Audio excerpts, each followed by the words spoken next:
que estamos estudiando con ustedes que tiene relación, ¿cierto?, a la serie basada en Romanos capítulo 12, pero hoy voy a ver otra cosa con ustedes. Ahí tuve un pequeño problema de calendario, eh, pero bueno, se puede solucionar. Así que vamos a ver,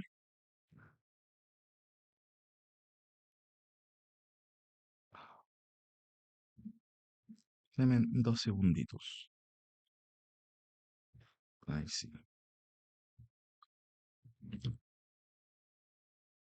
Ok. Ya, dice los afectos como evidencia de la fe verdadera. Los afectos como evidencia de fe verdadera. En términos generales, nosotros como creyentes, como personas, tenemos varias facultades, ¿cierto? Están la parte racional, la parte pensante, ¿cierto? Por lo que hacemos las cosas, ¿cierto? La parte racional, pero también están los afectos. Eso tiene que ver con las inclinaciones de nuestro corazón.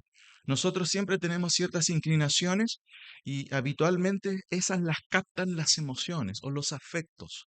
A veces tenemos inclinación sobre ciertas cosas, nos llama la atención ciertas cosas. En este caso, aquí tengo diferentes grupos etarios de edad y va a depender también muchas veces, ¿cierto?, de ello.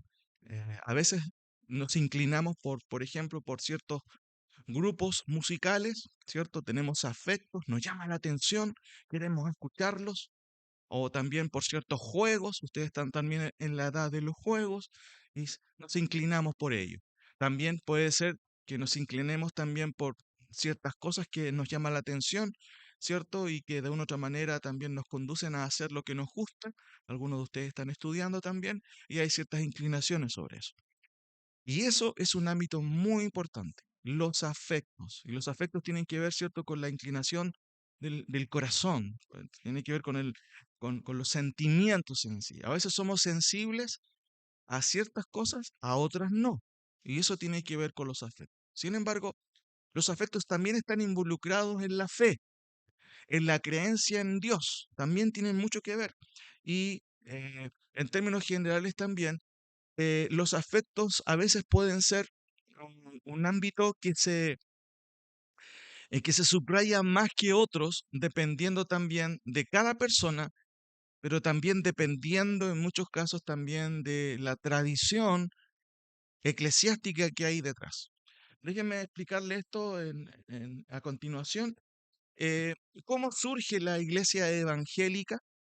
La iglesia que ustedes están aquí, ¿cierto? Es una iglesia evangélica, ¿cierto? Se llama así porque creemos en el evangelio, en el mensaje del evangelio. Pero lo que creemos como estructura, ¿cierto? O como, diría yo, como tradición, ¿dónde surge? Surge en el siglo XVI, ¿cierto? Por medio de lo que sucedió allí en la Reforma. Es un hito histórico en donde se da comienzo a lo que se conocen en el día de hoy como iglesias evangélicas, ¿cierto? O en este momento se llamaron iglesias protestantes. De ahí surge una rama, ¿cierto? Y varias ramas de iglesias históricas, como las iglesias anglicanas, las iglesias luteranas, las iglesias, ¿cierto?, bautistas, un poquito más congregacionalistas, entre otras, diferente a lo que son las iglesias pentecostales, que surgen más bien en el siglo XIX y en Chile, surgen como, ¿cierto?, como algo más criollo, como algo más nacional. Entonces, cuando hablamos de la iglesia evangélica, nuestras raíces surgen, por supuesto, del Nuevo Testamento, de la Iglesia de Jesucristo, pero históricamente surgen del siglo XVI en adelante como un reclamo de los reformadores a la iglesia oficial que había en ese entonces, la Iglesia Católica, Apostólica y Romana, que había usado la fe católica en este sentido, ¿cierto? Ya de una manera totalmente tergiversada, en donde se vendía la salvación y hubieron un montón de abusos. De ahí es que surge la reforma y la idea de reforma justamente era eso, reformar la iglesia, que se había se había, como se dice, enchuecado, ¿cierto? Se había desviado de la palabra de Dios. Y los reformadores, valga la redundancia, quisieron o querían reformar la iglesia, querían enderezarla, pero no se pudo, porque ya se había transformado ¿cierto? En un gran monstruo, digámoslo así, religioso, ¿cierto? Con una estructura no bíblica, y por eso que la iglesia protestante surge de aquel comienzo, surge, ¿cierto? Y surgen las ramas evangélicas. Ahora, ¿qué tiene que ver esto con los afectos? Y esto es muy importante porque la historia siempre es importante. No sé si ustedes tienen historia, han estudiado historia, pero la historia es clave. Es clave porque nos ayuda a entender lo que sucedió. Si no entendemos lo que sucedió, podemos volver a repetir los errores del pasado. La historia es importante en ese sentido. ¿Qué pasa después de la reforma? Y ustedes ya lo han visto, algunos de ustedes. Surgen las iglesias evangélicas históricas, ¿cierto? Hay varios debates, ¿cierto? Y los primeros debates surgen también entre las posturas que habían en ese entonces, como los remonstrantes que defendían el libre albedrío. Es un gran tema, algún día lo podemos estudiar con más detalle, y los que decían que el hombre no tiene libre albedrío. Y en este caso, eso se vio en los cánones o en las conclusiones de Dort, ¿cierto? Eh, en este sentido, se responden a los que defendían el libre albedrío y surge lo que se conoce como el calvinismo. Todo eso como las raíces de la reforma. Posteriormente, ¿cierto? Surge lo contrario. El calvinismo siempre decía, el hombre está depravado, el hombre necesita un salvador, no tiene libre albedrío, no quiere las cosas de Dios, no tiene la señal. ¿Se acuerda que yo le hablaba de la señal del celular? A veces no tenemos señal y reclamamos. ¿Y la culpa de quién es? De la compañía. Tú puedes decir que qué compañía tiene, a lo mejor no tiene buena señal. Bueno, los calvinistas eran los que postulaban, y es lo que creemos, enseña la Biblia, que el hombre incrédulo no tiene la señal espiritual para captar, ¿cierto?, la frecuencia de Dios. Por eso Dios necesita hacer una obra sobrenatural en el corazón humano, ¿sí?, que no puede hacer la iglesia, que no puede hacer el pastor de una iglesia, que no puede hacer nadie, sino que solo lo provoca Dios en tu corazón por medio de la palabra de Dios. La palabra de Dios, ¿cierto? Al escucharla, en algún momento Dios la toma, la lleva a tu corazón, porque ahora tú estás escuchando y la estás racionalizando. Pero ¿cómo la lleva a tu corazón para que tu vida se transforme? Eso solo lo puede hacer Dios. Solo lo puede hacer Dios. Los arminianos decían, no, eso lo tiene y tiene poder de hacerlo el hombre porque tiene libre albedrío. Y el calvinismo dijo, no, el hombre no tiene libre albedrío, es un esclavo del pecado. Entonces, si se dan cuenta, estoy haciendo un pequeño resumen de cómo se fue dando la iglesia protestante, pero posteriormente a esto, los ingleses, ¿cierto?, en Europa, en donde surge todo el evangelicalismo, ¿cierto?, van a New England, ¿cierto?, la nueva tierra, los Estados Unidos, ¿cierto?, y llevan el evangelio a los Estados Unidos y surgen grandes avivamientos en los Estados Unidos, ¿cierto? Pero también hay movimientos pietistas, ¿cierto? Esa palabra pietista viene de piedad, ¿cierto? Viene de piedad, de ser piadoso.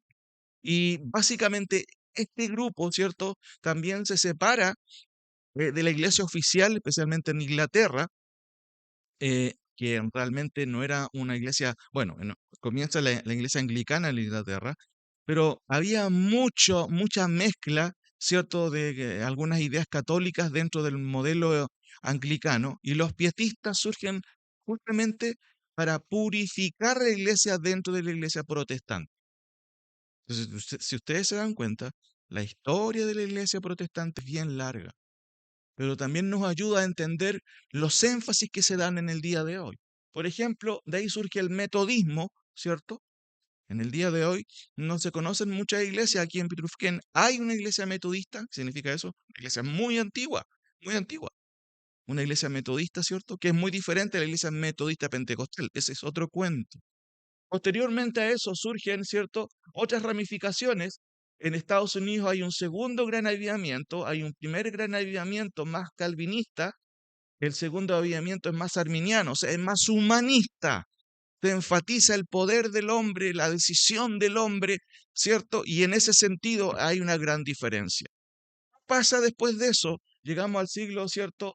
Al siglo XIX y surge el pentecostalismo que va a tener un énfasis o su formación en los Estados Unidos, ¿cierto?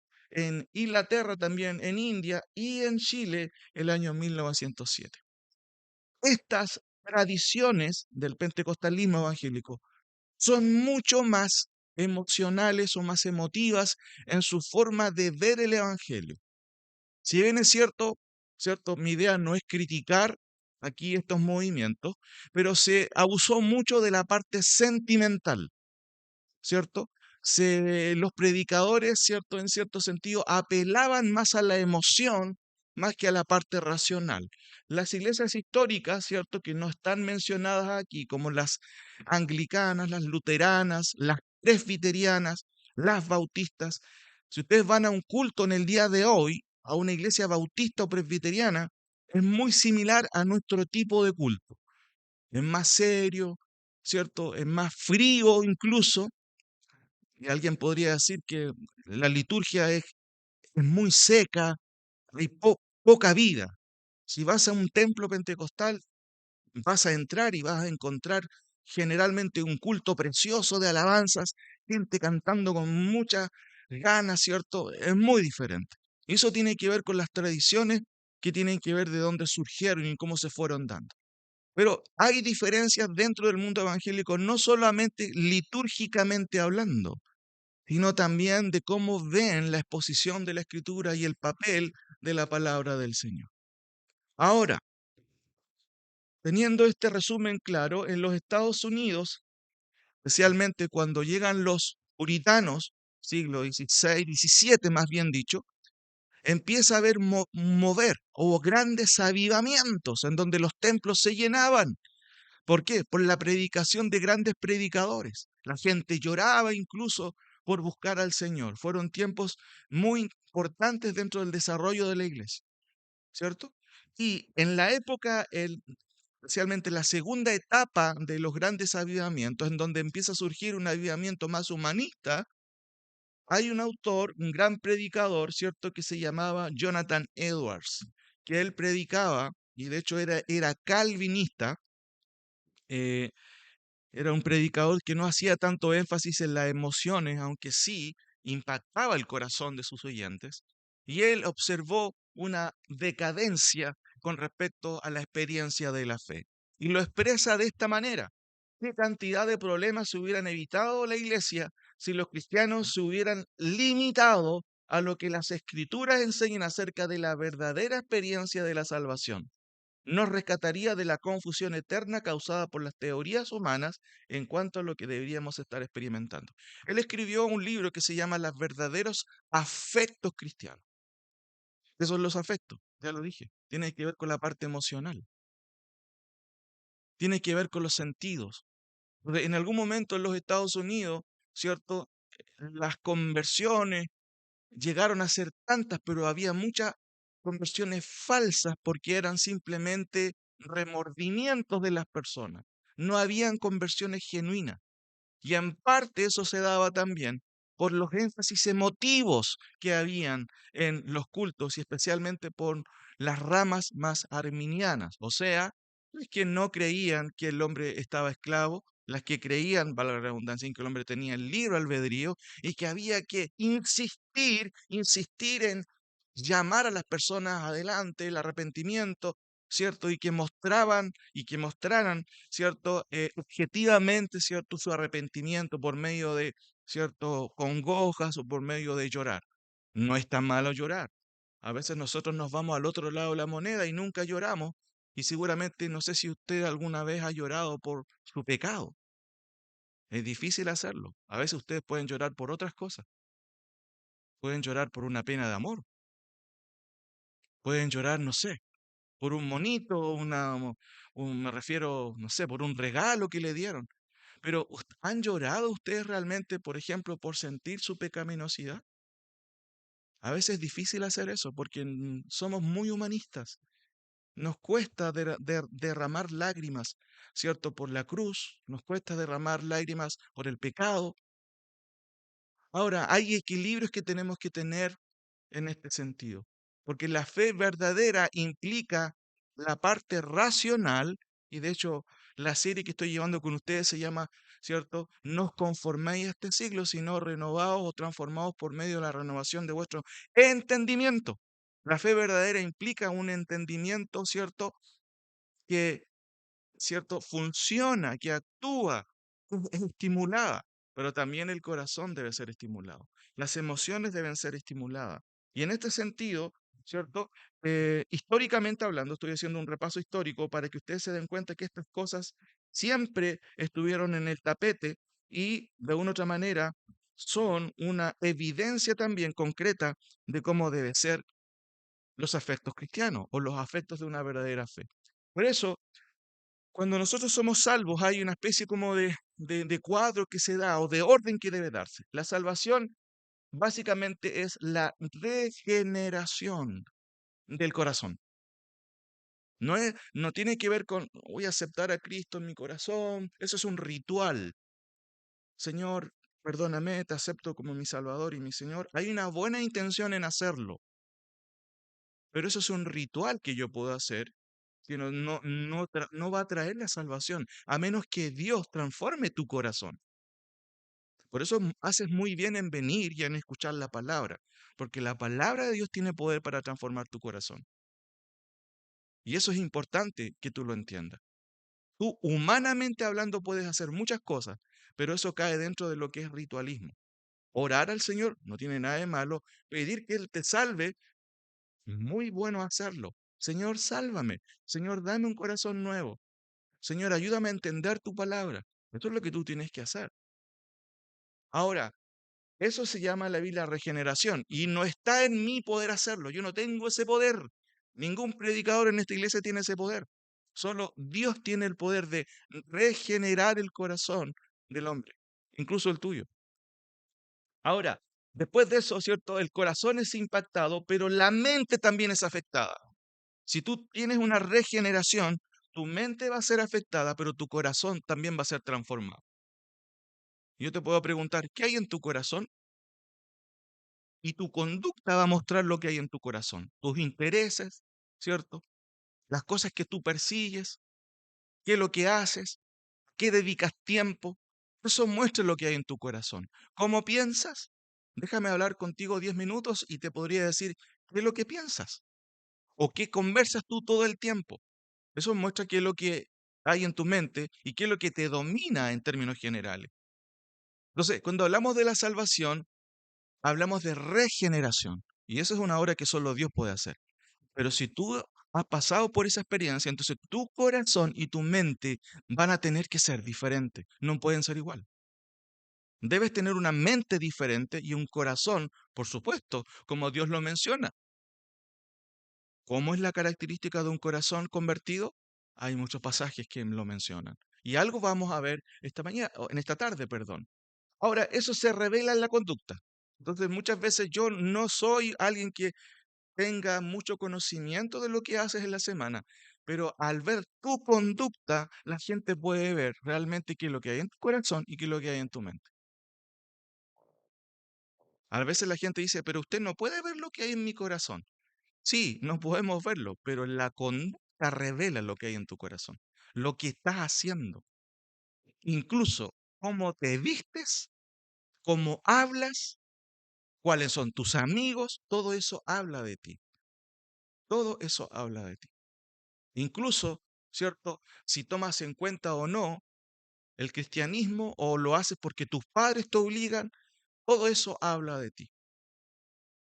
Entonces, lo importante en esto es entender que lo que enseña Dios en su palabra, por eso es importante abrir las páginas de la palabra del Señor. Ahora, la mente, básicamente ahí está el versículo que conocemos, no os conforméis a este siglo, sino transformaos por medio de la renovación de vuestro entendimiento. Eso es un mandato directo de parte del Señor a todos nosotros. Cuidado con mi mente, cuidado con mi mente.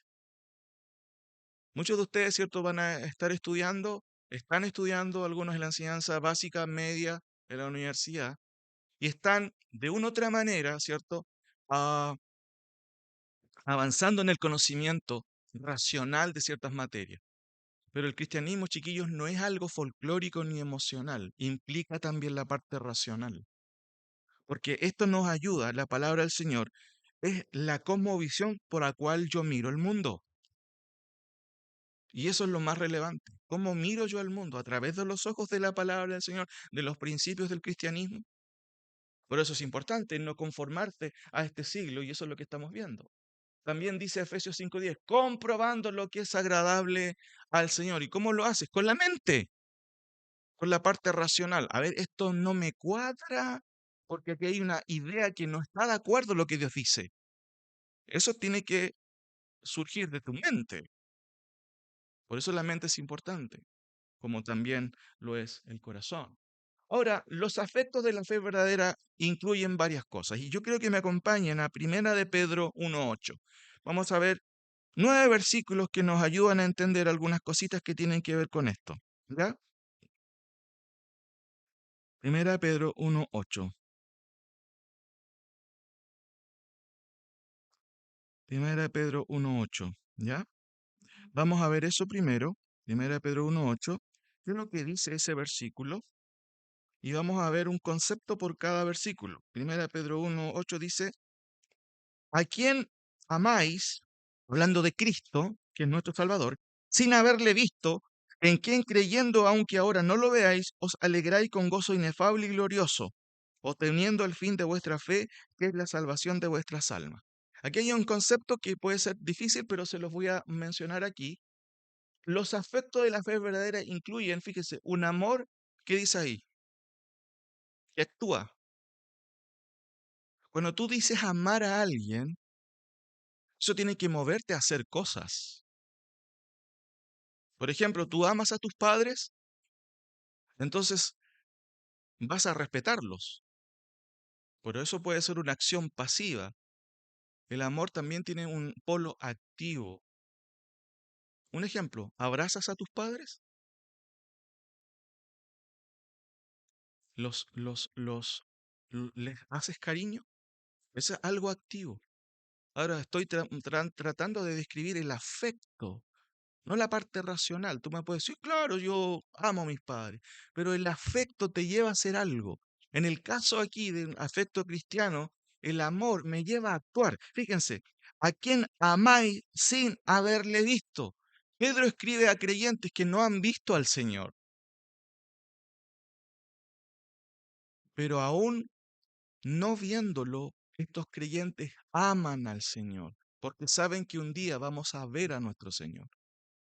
Entonces, la fe actúa no porque vea, sino porque hay una convicción del corazón. Y aquí dice, a quien amáis sin haberle visto, en quien creyendo, aunque ahora no lo veáis, os alegráis con gozo inefable y glorioso. Nosotros no hemos visto a Cristo, pero la palabra del Señor nos muestra, ¿cierto?, que un día Él va a volver, que Él murió por nosotros. Entonces, qué lindo va a ser cuando Cristo vuelva y podamos verle. ¿Qué vamos a hacer? Seguramente a mí me gustaría darle un abrazo porque me salvó y quizás me rendiría a sus pies para servirle y decirle, cierto, que quiero hacer todo, quiero vivir para él. Pero eso no tengo que hacerlo cuando lo vea. Si tú crees ahora, tus afectos te van a llevar a hacerlo ahora.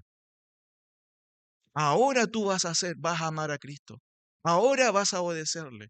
Ahora vas a tomar en cuenta lo que él dice, no después, ahora. Primera de Pedro 1:8 dice otra cosa también y podemos deducirlo aquí. Fíjense, los afectos de la fe verdadera incluyen un amor que actúa. Y fíjense, estoy hablando de los afectos.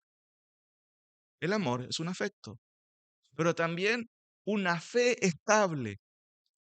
Y esto es difícil. La fe necesita de promesas. Y saben, chiquillos, que en esta vida todos te van a defraudar. Todos. Hasta tus padres.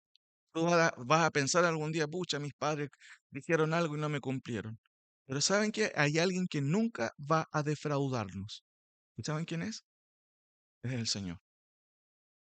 Por eso que aquí también, leyendo este texto, yo puedo deducir que hay una fe estable. Los afectos de una fe verdadera incluyen una fe estable, no ambigua. Estable significa que es segura. Yo estoy pisando aquí y es seguro donde estoy pisando, es firme. La fe o los aspectos de una fe verdadera incluyen una fe estable, no ambigua. Un tiempo, sí, yo iba a la iglesia, después dejé de ir, después volví, después... No, eso no es estable, eso es inestable.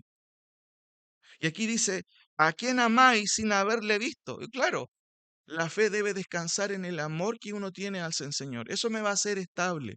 Pero si soy sentimental, bueno, eso, alguien sentimental a veces está arriba, a veces está abajo.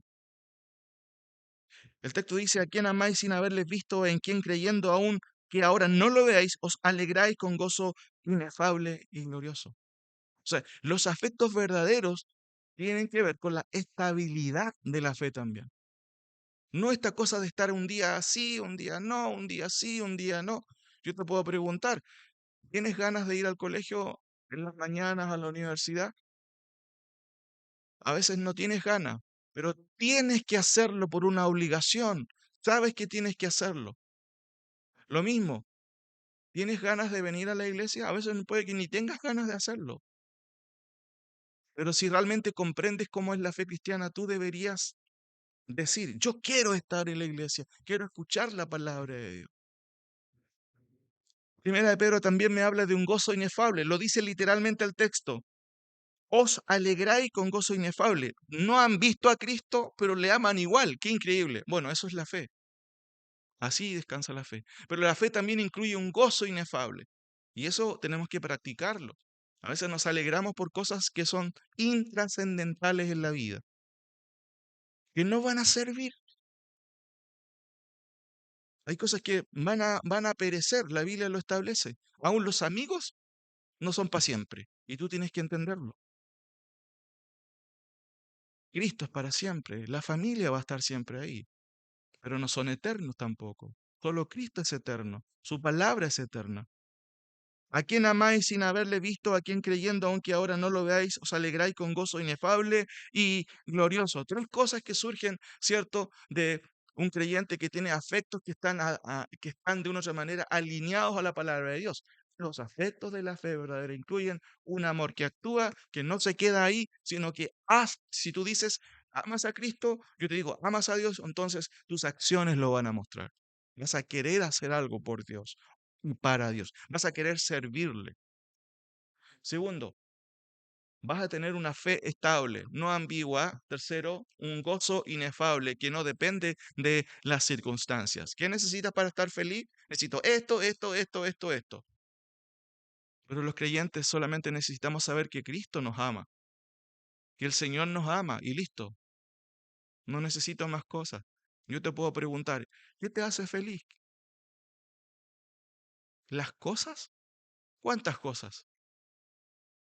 ¿Saben qué? Los creyentes aquí en Primera de Pedro, si lees el primer versículo, capítulo 1, versículo 1, ¿a quién está escribiendo el apóstol Pedro? ¿Me pueden decir? Léanlo. Díganme, respóndanme. ¿A quién está escribiendo esta carta? Esta es una carta, es una epístola escrita a algún tipo de creyentes. ¿Cómo se llaman estos creyentes? ¿Alguien ya lo vio? Díganme. Lean el versículo 1. ¿A quién está escribiendo el apóstol Pedro? Cualquiera que me diga. Muy bien. Los demás saben leer también, ¿cierto? ¿Sí? ¿Sí? ¿Qué dice otro más que me diga? Porque yo no sé si realmente dice eso, Cata, dice los expatriados. ¿Será eso? ¿Qué otro me puede decir? A ver, que me confirme eso. Ya, muy bien, tú agregas otra cosa, los expatriados de la dispersión de Ponto, o sea que sí, creo que sí están viendo su Biblia. A los expatriados, ¿qué son los expatriados? Muy bien, los que eran perseguidos, los que no tienen pueblo o nación, los que tienen que escapar. ¿Cómo puede alguien que no tiene nación? Hoy día una palabra similar es exiliado, aunque no tiene nada que ver porque la mayoría de los exiliados en el día de hoy son exiliados políticos y ahí hay otro tema. Aquí estos expatriados están siendo echados de su tierra, de su patria, por la fe, por seguir a Cristo. Pero saben que aún así ellos aman al Señor. ¿Qué comodidades tienen ellos? No tienen ninguna. ¿Qué comodidades tienes tú? Nosotros tenemos muchas comodidades y a veces no damos gracias por eso. Tenemos una familia, tenemos un hogar, tenemos una casa. Puede que quizás me falten cosas, pero las tienes. ¿Sabes qué? Pedro está escribiendo a personas que no están cómodas, que no son ricos, que quizás no tienen muchas cosas, pero aún así tienen un gozo inefable. Y eso nos debe ayudar a nosotros a hacer y estar conformes. Segunda de Corintios, por favor. Segunda de Corintios 5:14. Segunda de Corintios 5:14. Segunda de Corintios 5:14. Los afectos de la fe verdadera incluyen. Recuerden que los afectos tú no los dejas afuera. Vienes al culto y tus afectos están contigo. Te vas de aquí, tus afectos siguen funcionando. Los afectos son importantes en la vida cristiana. Segunda de Corintios 5:14 dice, porque el amor de Cristo, el amor, ¿dónde se vio el amor de Cristo? En la cruz muriendo por pecadores como tú y como yo, para que no vayamos al infierno. Por eso es importante creer en nuestro Señor Jesucristo. Él nos salva de la condenación eterna. Un día tú vas a morir y no sabes dónde vas a ir. Bueno, en Cristo puedes saber que tienes salvación. En Cristo tú puedes saber, ¿cierto?, que puedes tener vida eterna creyendo en su nombre. Por eso murió Cristo, para que tú no te pierdas. Por eso es importante creer en Cristo, amar a Cristo, seguir sus enseñanzas. Dice este versículo, porque el amor de Cristo nos constriñe, pensando esto, que si uno murió por todos, luego todos murieron, y por todos murió para que los que viven ya no vivan para sí, sino para aquel que murió y resucitó por ellos.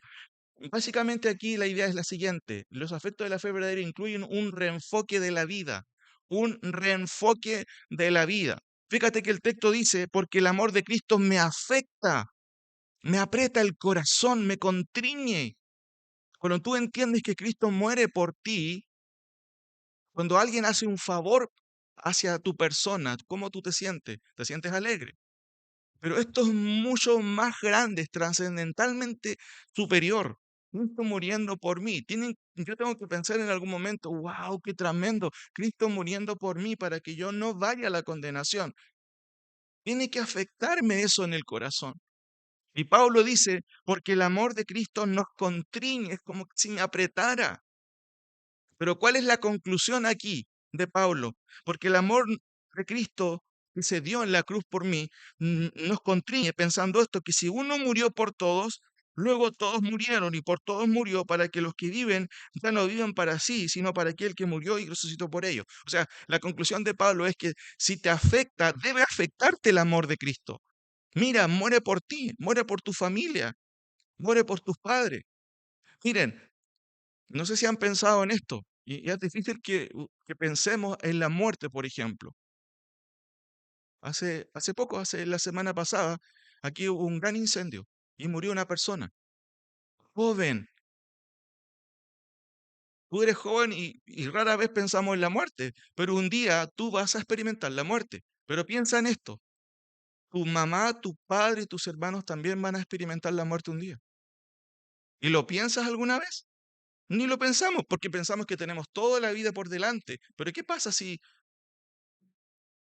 Dios, en su infinita, cierta sabiduría, a lo mejor se lleva a alguien de tu familia?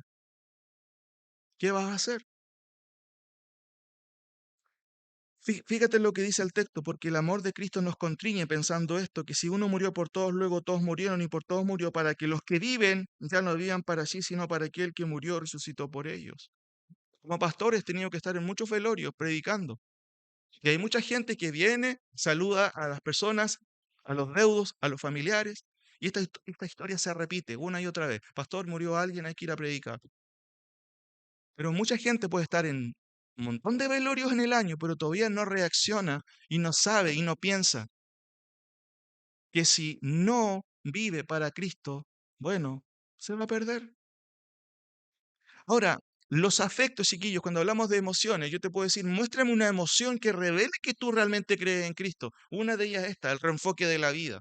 Aquí dice, el amor de Cristo me constriñe al punto de que yo ya no vivo para mí, sino vivo para Cristo. Y eso no significa que tienes que meterte a monje, ¿cierto? O hacer votos de pobreza.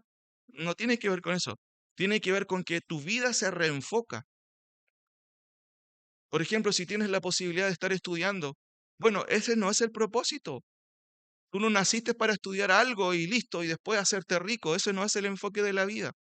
La palabra dice que hemos sido creados para la alabanza de su gloria. Si algo puedes hacer, si Dios te ha permitido estudiar algo, no es para tu propósito, para que hagas tu propio castillo, que por medio de lo que puedas llegar a hacer, puedas servir a Dios. Y de hecho, a veces no pensamos en que, ¿cómo Dios te puede dar una estabilidad mental? ¿Qué pasa si un día la pierdes y te enfermas de algo que no te permite racionalizar las cosas? Por eso que cada mañana debes levantarte, Señor, gracias por permitirme respirar y por permitirme hacer lo que estoy haciendo. Pero el enfoque no eres tú, eres el Señor. Fíjense que aquí en este versículo, en 2 Corintios 5:14, y por todos murió para que los que viven, o sea, Cristo murió por todos sus elegidos, y los elegidos de Cristo ya no viven para sí, sino que ahora entienden que lo que hacen tienen que hacerlo para Cristo. Entonces tú te pones a pensar y a veces coqueteamos con el egocentrismo, hoy yo soy súper bacán, hoy tengo un montón de capacidades, no, no tienes ninguna. Solo Dios te las permite tener. Entonces el punto ¿hay afectos que te llevan a reenfocar la vida, tu vida? ¿Qué quiero hacer? Quiero hacer esto, quiero viajar, quiero hacer esto otro. ¿Saben qué, chiquillos? En el ministerio uno ve un desfile de personas y de jóvenes que pasaron por la iglesia. En el día de hoy muchos de ellos no están ni cerca de seguir al Señor. Y como pastor de esta iglesia, nunca me gustaría ver a alguno de ustedes lejos del Señor. Pero en gran parte esto también es tu responsabilidad, de cómo son tus afectos, si estás involucrando tus afectos en la vida cristiana, o si tus afectos realmente han sido impactados por Cristo. Por eso los afectos de la fe verdadera incluyen también un reenfoque de la vida. Aquí dice, y por todos murió para que los que viven ya no vivan para sí.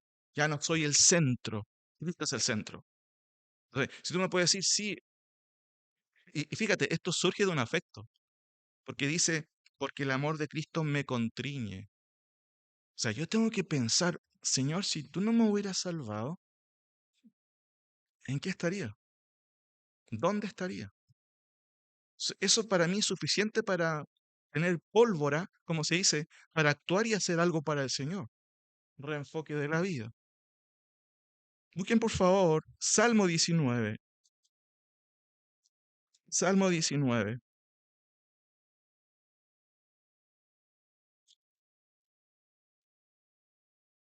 Salmo 19, 7 al 10.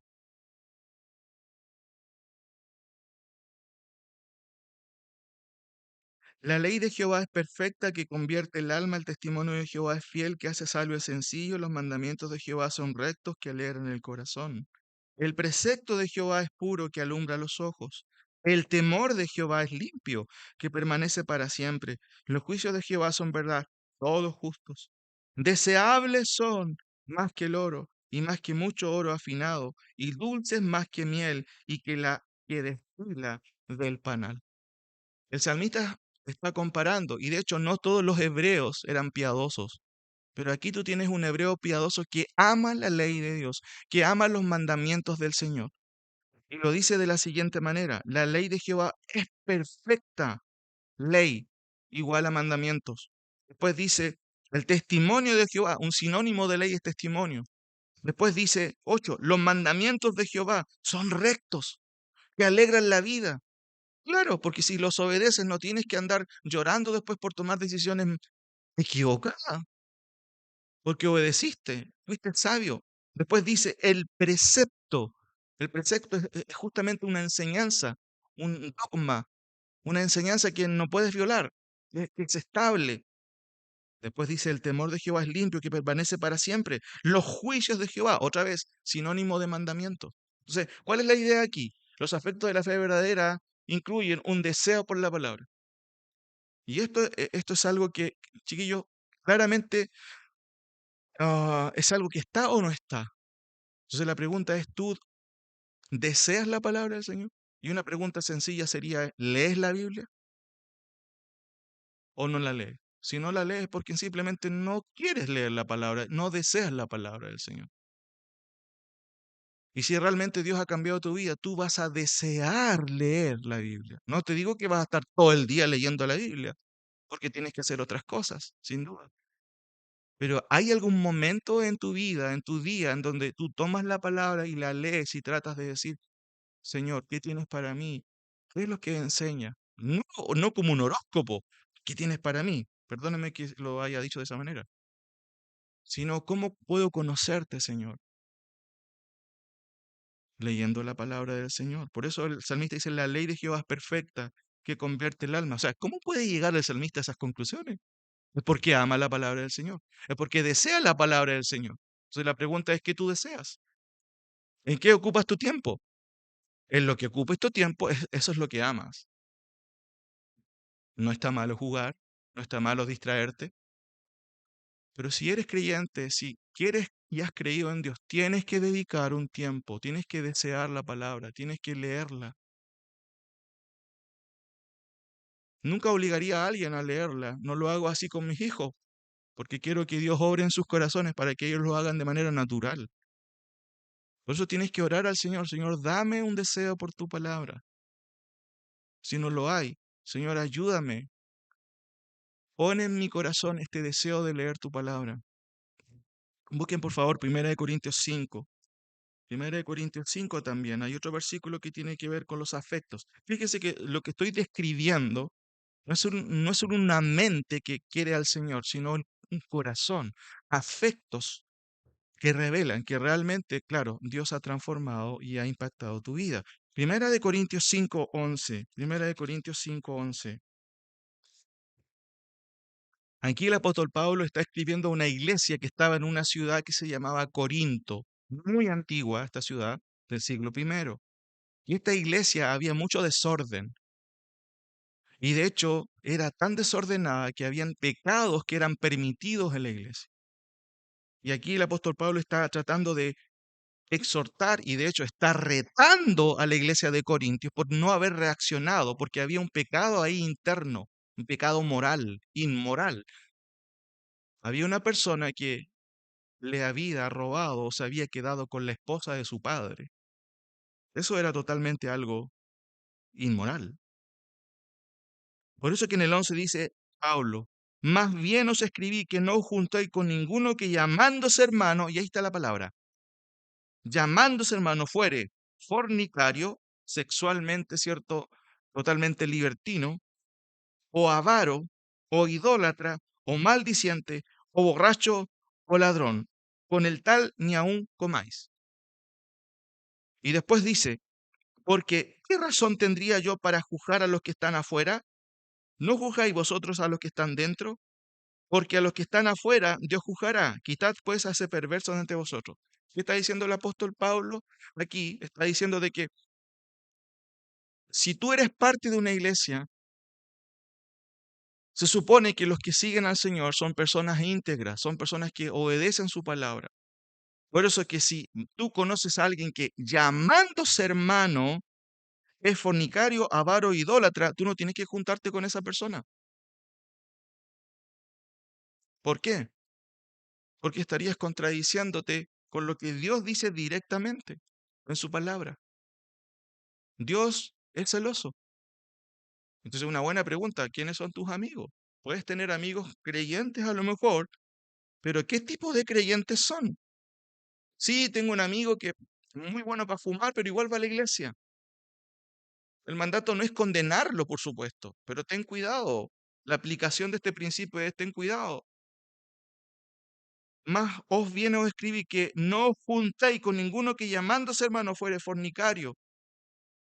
No, tengo un amigo que tiene relaciones sexuales con medio mundo. Bueno, el mandato es directo. Dios va a juzgar a los incrédulos, pero tú eres responsable de con quién te juntas, de con quién, cierto, de una otra manera pasas tiempo. ¿Cuál es el principio? Fíjate, los afectos de la fe verdadera incluyen un celo por lo bueno, un celo por lo bueno. Entonces, el celo significa, cierto, que no te da lo mismo. No puedes darte lo mismo cuestiones de moral, cuestiones de ética. Si eres creyente, no puede darte lo mismo. No puedes ser pluralista.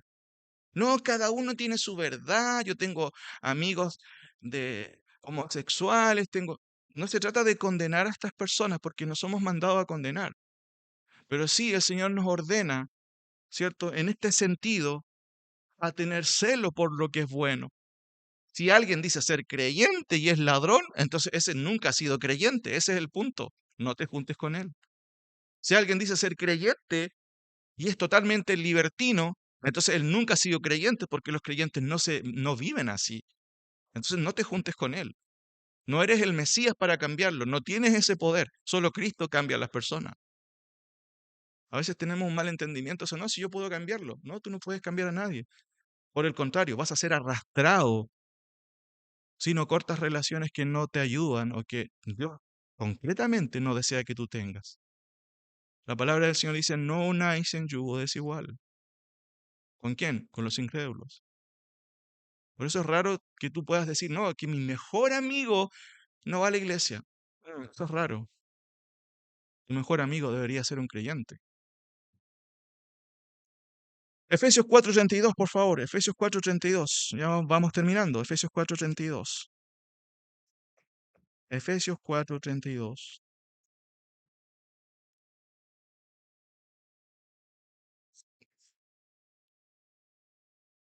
Tenemos aquí 5 evidencias de cómo son los afectos.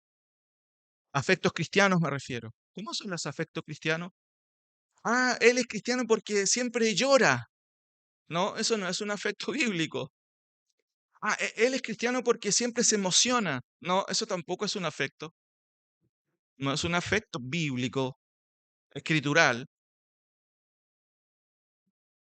Mira lo que dice Efesios 4:32. Y de hecho lee el 31.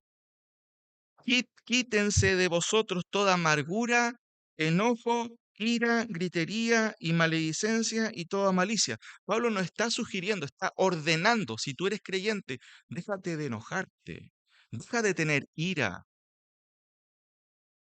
Qué interesante que Pablo ordena, no dice búscate un psicólogo, tienes problemas, ¿cierto? De autoestima, el super yo está luchando con el yo. No, está diciendo aquí, quítense de vosotros toda amargura, enojo, ira, gritería, maledicencia y toda malicia. Antes sed benignos. La palabra benigno habla de ser bueno. Dice, benignos unos con otros, misericordiosos, perdonándonos unos a otros, como Dios también nos perdonó a vosotros en Cristo. Fíjate que aquí hay un equilibrio. Bueno no significa ser tolerante. Pastor, invité a todos los borrachos de mi población y estamos tomando juntos porque yo soy bueno. Eso sería violar un mandamiento, eso no es ser bueno. Y a veces se malentiende eso. O la misericordia. Tenemos que tener cuidado con esos engaños. Eso sería una ética pragmática. Vamos a ver eso en el estudio de Romanos capítulo 12. ¿Qué es la ética pragmática? ¿Cierto? Y eso dentro de todo lo que tiene que ver con el posmodernismo. ¿Cómo el posmodernismo entiende el amor, entiende la misericordia? Hay esquizofrenia en esos conceptos desde el punto de vista filosófico o secular. Pero fíjate que aquí dice, antes sed benignos unos con otros, misericordiosos, perdonando unos a otros. ¿Cuál es la idea? La idea es lo siguiente. Los afectos de la fe verdadera incluyen una actitud conciliadora. Eso cuesta a veces, actitud conciliadora. Dice, antes sed benignos unos con otros, misericordiosos, perdonándonos unos a otros, como también Dios os perdonó a vosotros en Cristo. Yo te podría preguntar, ¿tú eres una persona conciliadora o eres una persona peleadora, conflictiva, hostil? Y a veces hay personas que son así, no están ni ahí con conciliar las cosas, sino con provocar conflictos. Bueno, eso no surge de una persona creyente, generar conflictos. Una persona creyente es humilde, se humilla y concilia las cosas. ¿Eso surge de qué? De un corazón que ha sido transformado por el Señor. Afectos verdaderos, ¿cierto? De una fe, valga la redundancia, verdadera. Romanos 12:11, por favor. Romanos 12:11. Nos quedan dos versículos solamente. Romanos 12:11. Romanos 12:11.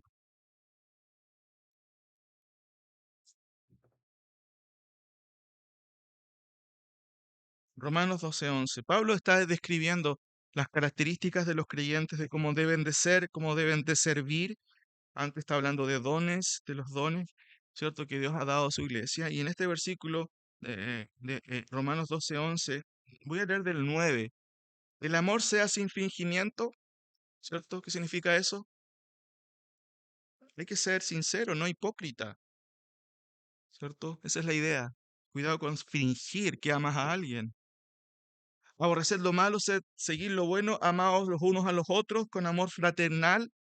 ¿Y cómo se demuestra el amor? Con hechos, ¿cierto? En cuanto a honra, prefiriéndonos los unos a los otros. Y nota el 11, en lo que requiere ser rápido, no lentos, no perezosos, no flojos. Hay cosas que requieren diligencia, que requieren que tú actúes en el acto, ¿cierto? Y después dice, fervientes en espíritu, o sea, si hay que hacer algo, ¿cierto? Yo en lo personal me gusta el deporte, a veces me invitan a jugar a la pelota y parezco un cabro chico cuando me invitan porque me gusta jugar, me gusta jugar, me gusta correr, aunque ya no corro como antes, por supuesto. Bueno, el Señor quiere que yo tenga esa misma actitud para las cosas que son más relevantes, que es la palabra del Señor, que es el cristianismo, que es la fe, que es la obra del Señor. Ferviente en eso. Hay que hacer algo en la iglesia, vamos, hagámoslo. Esa es la idea. Ahora, nota aquí, dice, en lo que se requiere diligencia, no lentos, no flojos. Después dice, fervientes en espíritu, sirviendo al Señor. ¿Cuál es la idea? Los afectos de la fe verdadera incluyen un servicio diligente. Es una buena pregunta. ¿Cuánto crees tú o cuál crees tú que es la edad propicia para servir al Señor? Aquí está hablando a creyentes. Tú puedes tener 40 años y decir, no, que me falta madurez todavía para servir al Señor. Yo te podría preguntar, eh, ¿sirves o haces otro tipo de cosas en otros ámbitos? ¿Necesitas madurez para eso? Y a veces saben, chiquillos, que a veces podemos hacer muchas cosas, y no reclamamos ser inmaduros. Tú puedes estar en un equipo, por ejemplo, no sé, pues, de fútbol en el colegio o de deporte o en cualquier otra cosa, y generalmente no vas a poner problemas. Pero ¿por qué muchas veces en la iglesia para servir al Señor a veces no lo hacemos? ¿O no nos disponemos para servir al Señor? Y eso tiene que ver con los afectos, porque a veces ni siquiera lo sientes en realidad. Y deberías sentirlo, Señor, quiero servirte, que me gustaría hacer algo por ti. Entonces, los afectos de la fe verdadera te llevan a servir, te llevan a hacer algo por el Señor. Por supuesto que hay momentos y tiempos, claramente. A veces es bueno que, ¿cierto?, tengas tiempo para otras cosas, claramente uno puede entenderlo. A veces el trabajo o los estudios pueden ser demasiados, ¿sí? Y a veces es importante a lo mejor priorizar, Dios no se enoja por eso. Pero también tiene que llegar a un momento en que, ok, ya, no estoy haciendo nada por el Señor. ¿Qué puedo hacer? No, cuando tenga 25 años lo voy a hacer. Llega a los 25 y va a decir, no, cuando tenga 30 lo voy a hacer. Y al final te va a pasar toda la vida y nunca vas a servir al Señor. Un buen ejemplo es Samuel.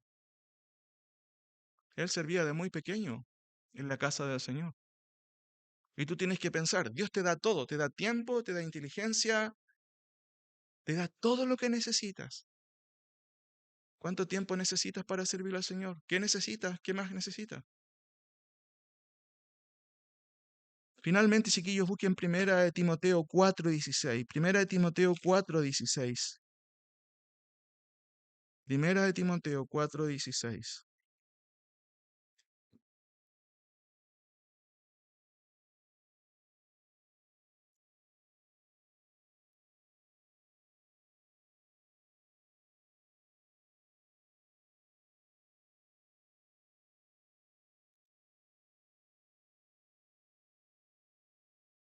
1 Timoteo 4:16 dice, ten cuidado de ti mismo y de la doctrina, persiste en ello, pues haciendo esto te salvarás a ti mismo y a los que te oyeren.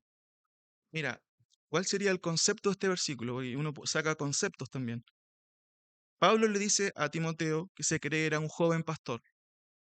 Ten cuidado de ti mismo. ¿Sabes cuál es tu mayor problema? No es la profe pesada que tenías en el colegio o en la universidad. El mayor problema eres tú mismo. Tú mismo eres el problema. No necesitas ver el mal en otros. Tú tienes suficiente pólvora para hacer daño. Y no estoy hablando de cosas grandes, estoy hablando incluso desde cosas tan pequeñas a cosas que pueden ser o que pueden ir creciendo. Por eso Pablo dice, ten cuidado de ti mismo. Y después dice, y de la doctrina, persiste en ello, conociendo al Señor, estimulando la parte racional, pues haciendo esto, ¿cierto? Afectarás a otros para bien, esa es la idea. No es que Timoteo era Salvador, Cristo es el Salvador.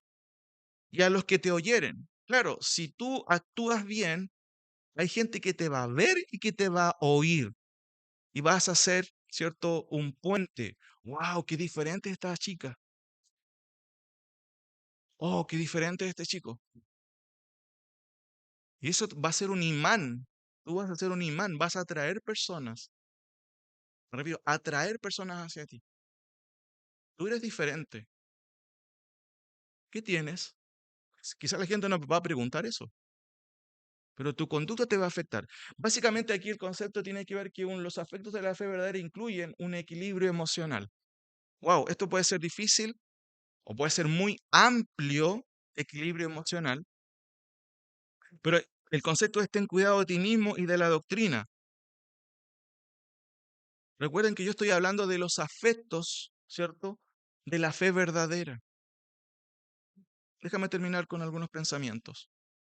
Cuando hablamos de los afectos, estamos hablando del corazón, de los sentimientos. Llorar no es concretamente una evidencia de que tienes una fe verdadera. No estoy excluyéndolo, porque a veces llorar por una razón correcta sí puede ser una buena evidencia. Pero el emocionalismo, quizás esa es la palabra más correcta, no necesariamente es la respuesta, ah, no, esta persona es creyente. ¿Sabes qué? Hay muchas iglesias que exacerban las emociones, pero eso no tiene que ver con una fe verdadera. Mira lo que tiene que ver con la fe verdadera, un amor que actúa. Tú puedes llorar todo un culto, pero al día lunes no te comprometes con nadie, ni siquiera con la iglesia. O sea, tienes un amor totalmente pasivo que no funciona, solamente funciona para ti.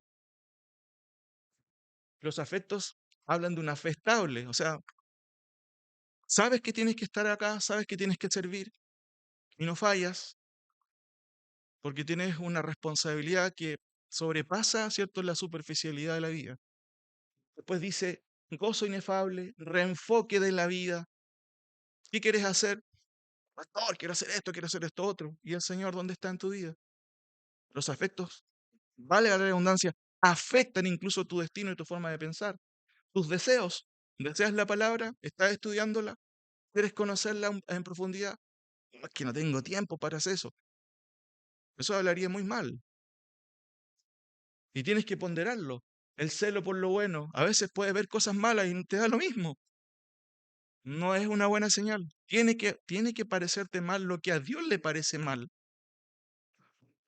La actitud conciliadora, servicio diligente, equilibrio. Fíjate que nada tiene que ver con emocionalismo, pero todo tiene que ver con afectos de la fe verdadera. Entonces, chiquillos, ustedes están creciendo en la fe, están creciendo en el conocimiento de la palabra del Señor. Tengan cuidado, los afectos son parte de la vida, pero los afectos bíblicos o reales de una fe verdadera realmente hacen la diferencia en alguien. Incluso hay afectos que son muy buenos. Por ejemplo, a veces tú actúas mal y tienes que pedir perdón. ¿Sabes qué? Hay gente que nunca va a hacer eso, nunca va a pedir perdón porque es más grande el orgullo en ellos. Pero si hay un afecto que te mueve el corazón, incluso eso te va a humillar y va a decir, Señor, perdóname. Incluso vas a pedir perdón a quien has ofendido. Es un ejercicio muy importante. Quizás no lo menciono acá, pero tiene que ver con eso. Entonces, los afectos verdaderos, ten cuidado, no tienen que ver con emocionalismo. Tienen que ver con acciones radicales en la vida. Piénsalo, medítalo. ¿Qué, qué tanto tus afectos están de acuerdo a lo que la palabra de Dios enseña? Oremos al Señor. Señor, te doy gracias por tu palabra porque ella nos ayuda a entender cómo es un corazón que a ti te agrada, cómo son los afectos, los sentimientos que a ti te agradan. Señor, ayuda a los chicos a tener cuidado con el sentimentalismo, aunque sí, Señor, danos un corazón tierno, un corazón que siente y se compadece, pero que no sea emocionalista, sino que sea centrado, un corazón centrado en las emociones que a ti te agradan. ¿Cuántas veces, Señor, tú corregiste al pueblo de Israel porque lloraba, pero era un lloro superficial? Era emocionalismo, no había cambios. Señor, ayúdanos a todos en este día, a los chicos especialmente, a que puedan comprender que la fe incluye afectos, pero afectos genuinos que solamente tú puedes obrar en el corazón. Muchas gracias, Señor. Amén.